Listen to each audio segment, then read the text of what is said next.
और ब्रेक के बाद आपका फिर से स्वागत है।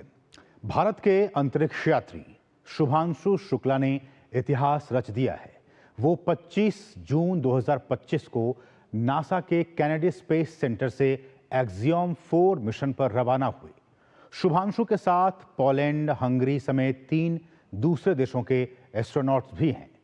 3 अप्रैल 1984 को राकेश शर्मा के बाद शुभांशु पहले भारतीय होंगे जो अंतरिक्ष यात्रा करेंगे। उनका ये मिशन 14 दिनों का होगा और इस दौरान वो कई सारे एक्सपेरिमेंट्स भी करेंगे। तो आज का दिन बहुत ही महत्वपूर्ण भारत के लिए, भारत के अंतरिक्ष यात्रा के लिए। लेकिन ये आपके लिए जानना बहुत जरूरी है, जिसकी जानकारी आपको अभी तक मेरे ख्याल से नहीं होगी, कि जो शुभांशु शुक्ला हैं, जब वो स्पेस में पहुंचेंगे, आईएसएस पे पहुंचेंगे, वो किस तरह के प्रयोग करेंगे। भारत की तरफ से कहा गया है कि वो 7 प्रयोग करेंगे। ये देखिए, शुभांशु को स्पेस में करने हैं 7 प्रयोग। जैसे पहला प्रयोग होगा कि मांसपेशियों की हानि का अध्ययन। ये इन स्टेम जो संस्था है भारत की, उनकी तरफ से कहा गया कि मांसपेशियों की हानि का अध्ययन करें। उसमें नुकसान के कारणों और उपचार की रणनीतियों के बारे में वो वहां एक्सपेरिमेंट करेंगे और ये मंगल मिशनों और मांसपेशी रोगों के इलाज में काफी बेहतर साबित होगा। दूसरा एक्सपेरिमेंट क्या है? दूसरा एक्सपेरिमेंट है फसलों का विकास। ये कहा गया है केरल एग्रीकल्चरल यूनिवर्सिटी और आईआईएसटी की तरफ से कि आप वहां पे ये प्रयोग कीजिए। इसमें 6 प्रकार के फसलों के बीज को लेकर गए हैं शुभांशु, और इससे विकास और जीन में बदलाव का अध्ययन किया जा सकेगा और भविष्य में अंतरिक्ष में खेती का जो रास्ता है वो आगे बढ़ पाएगा। तीसरा, बीज अंकुरण आईआईटी धारवाड़ की तरफ से, जिसमें बीजों के अंकुरण और पोषण में बदलाव और साथ ही साथ जीन और पोषण का इसमें विश्लेषण किया जाएगा। ये तीसरा एक्सपेरिमेंट शुभांशु की तरफ से किया जाएगा। अगर बढ़ें चौथे एक्सपेरिमेंट की तरफ, ये देखिए चौथा एक्सपेरिमेंट माइक्रो जंतुओं की सहन शक्ति, और इसमें वाटर बियर्स हैं, उनको ले जाया गया है, उन पर अध्ययन किया जाएगा। अंतरिक्ष में जीवों की सहन शक्ति कैसे हो सकती है, इसको लेकर ये रिसर्च किया जाएगा। पांचवां, स्क्रीन का संज्ञानात्मक प्रभाव, ये इसरो की तरफ से है।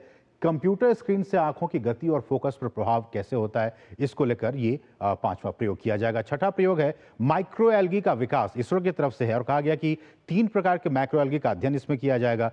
प्रयोग अंतरिक्ष में आत्मनिर्भरता के लिए काफी महत्वपूर्ण है। और जो 7वां एक्सपेरिमेंट है वह काफी महत्वपूर्ण, साइनोबैक्टीरिया का अध्ययन भी किया जाएगा। इसमें सेलुलर और बायोकेमिकल व्यवहार का अध्ययन किया जाएगा और ऑक्सीजन और भोजन उत्पादन के लिए काफी ये उपयोगी होता है। तो ये कुल 7 एक्सपेरिमेंट्स हैं जो कि शुभांशु शुक्ला की तरफ से इंटरनेशनल स्पेस स्टेशन पे किए जाएंगे। अब दूसरा सवाल ये आता है कि देखिए, जो आईएसएस में पहुंचने में लगभग कहा जाए कि 28 घंटे लग जाएंगे। तो ये देखिए क्यों इतने टाइम लगेंगे। तो 400 किलोमीटर दूर है आईएसएस पृथ्वी से, और क्यों लगेंगे 28 घंटे? तो जो ऑर्बिटल एडजस्टमेंट है उसकी वजह से टाइम लग जाता है, सुरक्षा और सटीकता की वजह से। ड्रैगन यान की डिजाइन ही ऐसा किया गया है कि उसमें भी टाइम लगता है। लॉन्च विंडो और तकनीकी देरी भी कई बार कारण होते हैं, और चरणबद्ध जो यात्रा जो है उसकी वजह से इसमें काफी लेट होता है। तो ये कुछ बहुत ही महत्वपूर्ण बातें हैं जिसकी वजह से कई बार देर होता है, और इस बार कहा जा रहा है कि 28 घंटे लग जाएंगे इन तमाम जो एस्ट्रोनॉट्स हैं उनको वहां आईएसएस पर पहुंचने में। और इस बहुत ही महत्वपूर्ण विषय पर बातचीत करने के लिए एक बहुत ही खास मेहमान इस वक्त हमारे साथ जुड़ चुके हैं। हमारे साथ हैं डॉक्टर एसवी शर्मा जी, जो कि पूर्व उप निदेशक हैं इसरो के। शर्मा जी, आपका बहुत बहुत स्वागत इस कार्यक्रम में। और पहला सवाल कि आज के दिन को आप कैसे देखते हैं? कितनी बड़ी छलांग इसरो की तरफ से, भारत की तरफ से अंतरिक्ष के क्षेत्र में?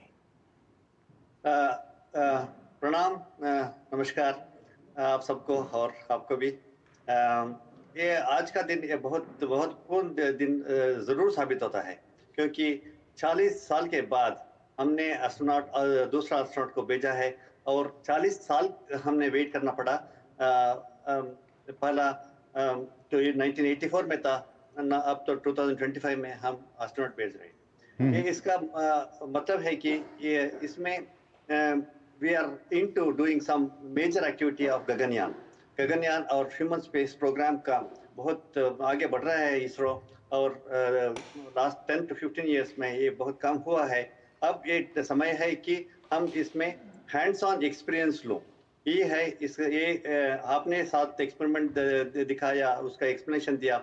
उसके अलावा हमारा मेजर इसरो का मिशन है कि ये हमारा एस्ट्रोनॉट 2019 में चुना गया था और इनके साथ और 3 एस्ट्रोनॉट भी चुना गया है हमारा गगनयान के लिए। जी। 2019 से उनका ट्रेनिंग हुआ है रशिया में और उनका ट्रेनिंग हुआ है बेंगलुरु का एस्ट्रोनॉट ट्रेनिंग सेंटर में और उनका ट्रेनिंग नासा का एस्ट्रोनॉट ट्रेनिंग सेंटर में भी हुआ है।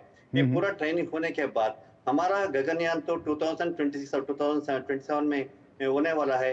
वो उसमें 3 एस्ट्रोनॉट होगा। वो उसमें से एक है शुभांशु शुक्ला।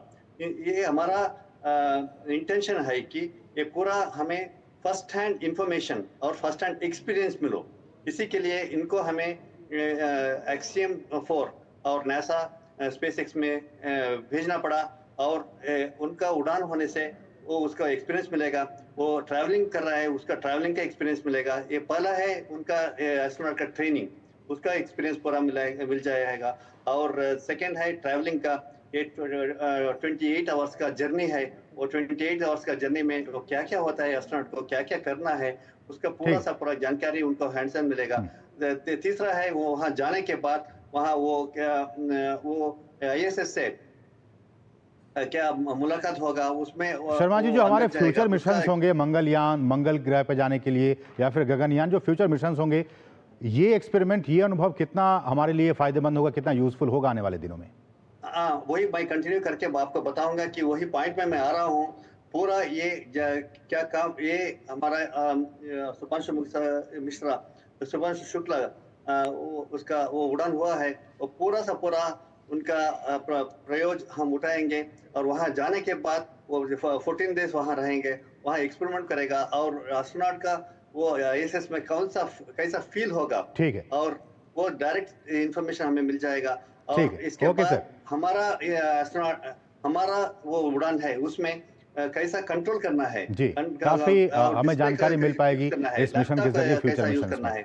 और वो सब भी वो एक्सपीरियंस। जी सर, समय इतना ही है। शर्मा जी, समय इतना ही है। बहुत बहुत शुक्रिया आपका हमारे साथ इस कार्यक्रम में जुड़ने के लिए। डॉक्टर SP शर्मा जी, आपका बहुत बहुत शुक्रिया हमारे साथ बातचीत करने के लिए। तो इसके साथ ही न्यूज़ नाइट का आज के संग में बस इतना ही।